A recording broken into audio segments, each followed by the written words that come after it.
C'était samedi la journée de la mobilité à Biganos. L'avenue de la Libération interdite à la circulation pour l'occasion accueillait des animations pédagogiques et ludiques et a été investie par les enfants. Je suis Monsieur Tress, Gérard, depuis 10 ans à la sécurité routière. Et je m'occupe principalement du test choc la voiture tonneau. Alors on effectue 2 chocs simultanés. Un premier choc à 4 km/h. Là, votre ceinture ne se bloque pas. C'est ce qu'on appelle l'aisance. Le deuxième, un petit peu plus puissant, mais seulement 7 km/h. Là, la ceinture se bloque. On sent le choc au niveau de la clavicule. Mais la plupart des personnes, quand on leur demande la vitesse à laquelle ont lieu les chocs, nous les situent entre 30 et 50 km/h. Donc bonjour à tous, donc je me présente Eric Farge, responsable de la protection civile de Biganos, accompagné de Mme Reclus, qui est aussi présidente de la protection civile de Biganos. Nous avons pu voir ici la démonstration avec nos amis des sapeurs-pompiers. Nous, sur Biganos, 3 missions essentielles pour la protection civile.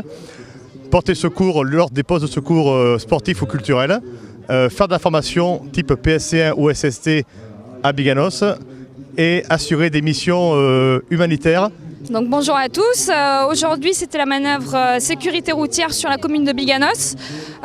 Donc nous faisions une manœuvre pompier protection civile. Le cadre de cette manœuvre était un accident de circulation avec une victime en vélo. Donc nous avons pris en charge la victime au niveau du vélo et les pompiers se sont occupés de la désincarcération au niveau du véhicule. Ce matin, j'ai participé à l'exercice de sauvetage, à la démonstration des pompiers.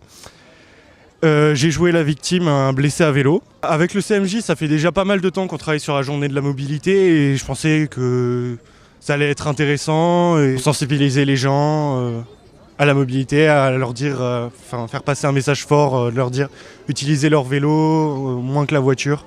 Et la journée fut aussi le coup d'envoi officiel de l'opération d'aménagement de Bourg. Aujourd'hui est un grand moment pour la ville de Biganos puisque c'est enfin pratiquement l'élément concret d'un travail de plus de 3 ans pour changer la mobilité sur notre ville et notamment faire des aménagements où on va voir arriver des pistes cyclables, des pistes partagées pour les piétons, les vélos et laisser la voiture à son rang bien sûr, qui pourra toujours continuer à traverser notre ville mais de façon plus sécurisée. Donc nous avons un plan sur 3 années qui vont nous permettre de faire un aménagement complet dans des sens de circulation, dans des plans d'aménagement pour les piétons et les cyclistes, je le répète, mais qui vont transformer notre ville et la rendre, on l'espère, plus sûre.